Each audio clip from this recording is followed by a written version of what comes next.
Good morning, children. How are you? You all are fine? Very good. As we were reading about the lesson number 5 in history, the creation of an empire, the Mughal Empire. किस तरह से Mughal empire साम्राज्य स्थापित हुआ, कैसे बना, इसके बारे में हम रीड कर रहे थे. 15th century में India presented a very sorry state of affairs. It was divided into many petty states, which were always like fighting with each other. There was no power strong enough to control them. Delhi Sultanate had become weak and inefficient. Actual में यहाँ पे 15th century में India की जो position थी बहुत दुखदायी स्थिति में थी. यहाँ पे जो साम्राज्य था अलग अलग स्टेट्स में बटा हुआ था. इसी के साथ साथ यहाँ के जो पावर्स में कोई कंट्रोलिंग पावर नहीं थी. एक्चुअल में जो राजा महाराजा वगैरह आसपास जितने भी थे पेटी स्टेट्स बनी हुई थी और उसके आपस में झगड़ा किया करते थे. यहाँ यही कारण रहा कि दिल्ली सल्तनत एक प्रकार से कमज़ोर होती चली गई.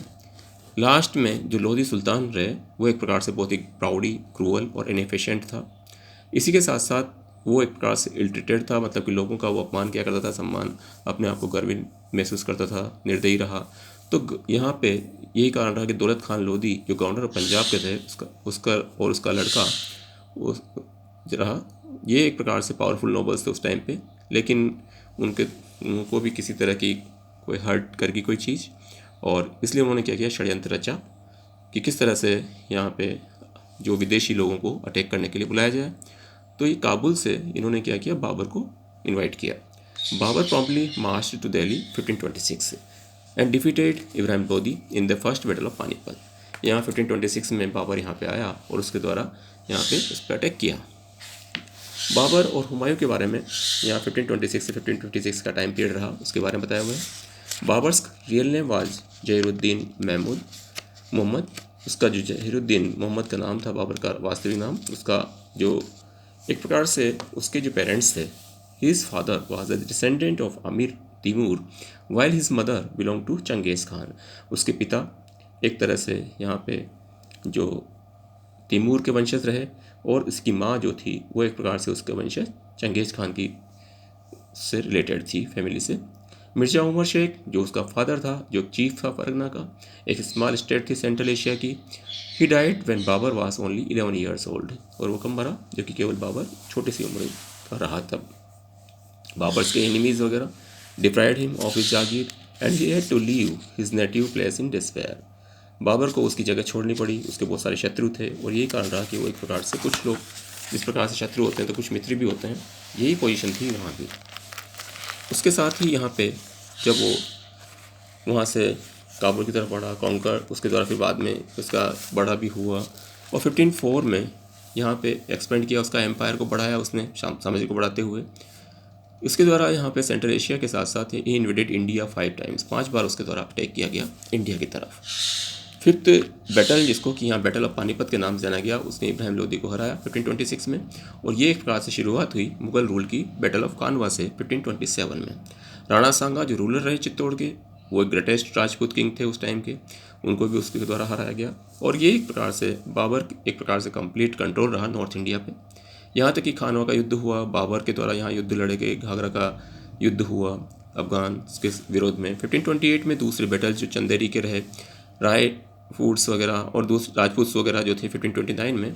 Babar did not live long to consolidate his empire. उसने साम्राज्य को संभाल कर नहीं रख पाया और वो जिस प्रकार से चलता जा रहा था, लेकिन वो he died in AD 1530 and he was succeeded by his eldest son Humayun. वो क्या हुआ, 1530 में ऊपर पहुंच गया, मतलब मर गया. और ये कारण रहा कि उसके बाद में उसका लड़का हुमायूं जो था वो शासक बना. तो जो कि बाबरी और बाबरनामा जो कि एक प्रकार से लिखे गए ग्रंथ है इंपॉर्टेंस रखने वाले, उसकी रिकॉर्ड के बारे में हमें जानकारी मिलती है. जब हुमायूं के द्वारा सफलता मिली बाबर के साथ साथ, वो उसके द्वारा यहाँ पे जब हुमायूं यहाँ देखा गया, when Humayun succeeded Babur he was surrounded by enemies. The Afghans and the Rajputs were still hostile. The ruler of Gujarat Bahadur Shah worked to extend his empire and Sher Shah the Afghan ruler of Bihar wanted to overthrow the Mughals. Actual में उसके दुश्मन बहुत सारे थे और यही कारण रहा कि कुछ अपने अपने क्षेत्र के हिसाब से दुश्मनी निकालने के आधार पे वो लोग क्या चाहते थे कि यहाँ से दुश्मनों को या बाहर को, ये जो बाहर विदेशी शासक आए हैं शत्रुओं को बाहर निकाल फेंका जाए. यहाँ पे कई रिवोल्ट्स हुए एम्पायर्स में, जैसे कामरान के द्वारा रिवोल्ट किया गया हुमायूं का, विद्रोह हुआ और इसके साथ साथ बहादुर शाह एक प्रकार से उसको रोक नहीं पाया। यही कारण रहा कि यहाँ पे गुजरात में वापस फिर से रिकैप्चर कर दिया गया, दोबारा से अपना अस्तित्व स्थापित कर लिया गया। शेर शाह के द्वारा Sher Shah defeated Humayun in the Battle of Josa, and then again in Kannauj. Humayun fled and Sher Shah occupied the throne.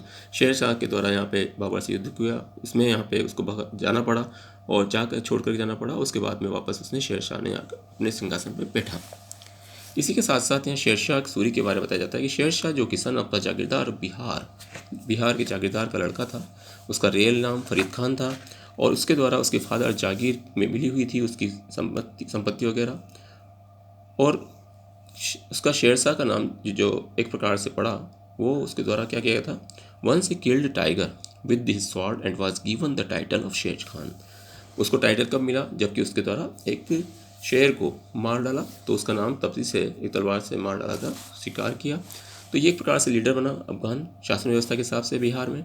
और and soon then after he himself became the ruler of Bihar. उसके बाद वो बिहार का शासक बना। He fought 2 battles against the Mughal Emperor Humayun and defeated him. He occupied the throne of Delhi in 1540 में उसने अपने साम्राज्य का, क्योंकि वहाँ पे बाबर से युद्ध हुआ, उसमें उसको विजय हासिल मिली और उसके बाद उसने यहाँ साम्राज्य स्थापित किया। Then administration of Sher Shah. Sher Shah का एडमिनिस्ट्रेशन किस प्रकार का था? Sher Shah rank among the greatest administration in the Indian history. His system of administration was also followed by Akbar. Sher Shah divided his kingdom into 47 सरकार्स। Sher Shah के द्वारा 47 सरकार्स के रूप में उसके पूरे साम्राज्य को बांट रखा था उसके कार्य करने के तरीके के हिसाब से। हर सरकार जो डिवाइड की हुई थी परगनाओं में, और सरकार या परगना जिसको कहा जाता था, ये चार्ज जो रहते थे ट्रस्टेड ऑफिसर्स जो उनके होते थे विश्वास पात्रों के द्वारा वहाँ शासन किया जाता था या देखभाल की जाती थी। Sher Shah supervised every branch of his administration personally. Sher Shah adopted every measures for the promotion of trade and commerce and introduce silver coins known as rupaya. Sher Shah के द्वारा ही यहाँ पे खुद अपने आप में वो भी एडमिनिस्ट्रेशन के ध्यान रखता था, वो खुद जाया करता था। इसी के साथ साथ वो क्या करता था, इंट्रोड्यूस करता था सिल्वर कॉइन्स के द्वारा, जो रुपया भी उसके द्वारा प्रचलित उस टाइम पे करेंसी के रूप में चलाया गया, और वो एक प्रकार से मुगल पीरियड तक चलता रहा।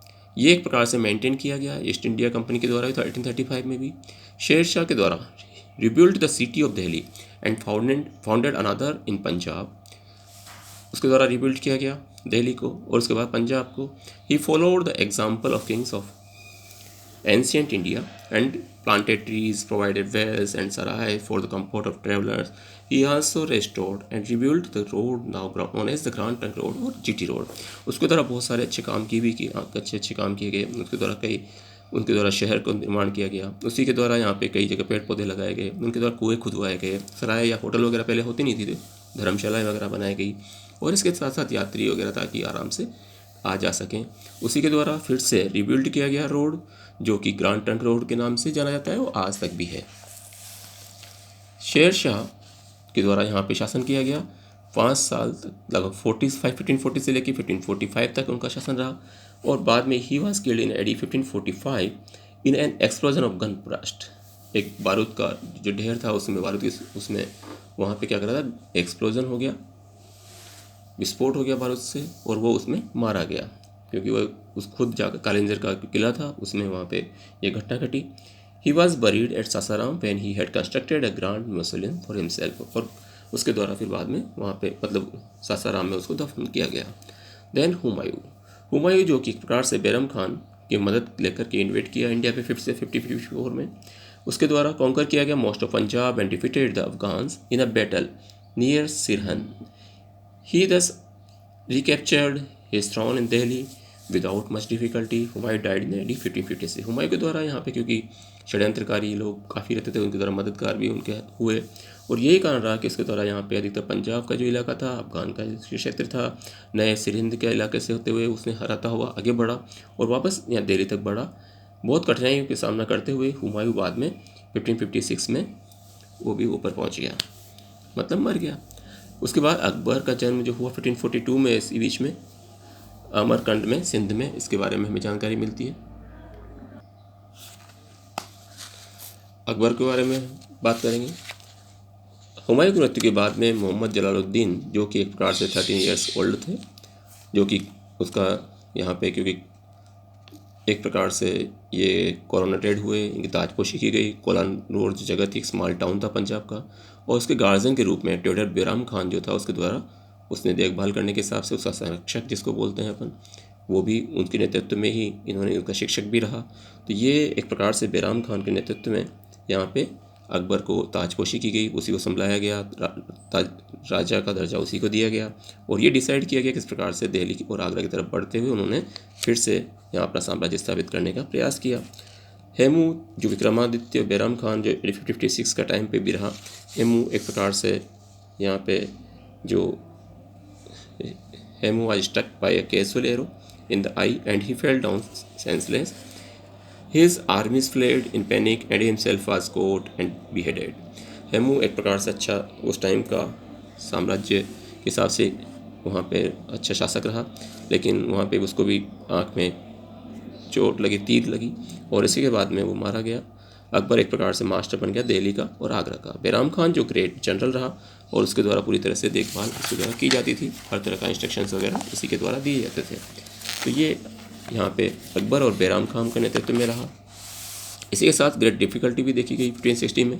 अकबर के द्वारा यहाँ उसका जो गवर्नमेंट थी उसका जो एक प्रकार से बैराम खान के द्वारा पूरी तरह मददगार रहा। उसने यहाँ बैराम खान को कह दिया गया कि आप यात्रा करने के लिए मक्का की जाए। ये इस प्रकार से वहाँ से निकला गुजरात से होते हुए। बैराम खान का लड़का अब्दुल रहीम बाद में एक प्रकार से खाना के रूप में, नेतृत्व के रूप में उभर के सामने आया, अकबर के कोर्ट में रहा। अकबर की विजय किस प्रकार की थी उसके बारे में बात करते हैं।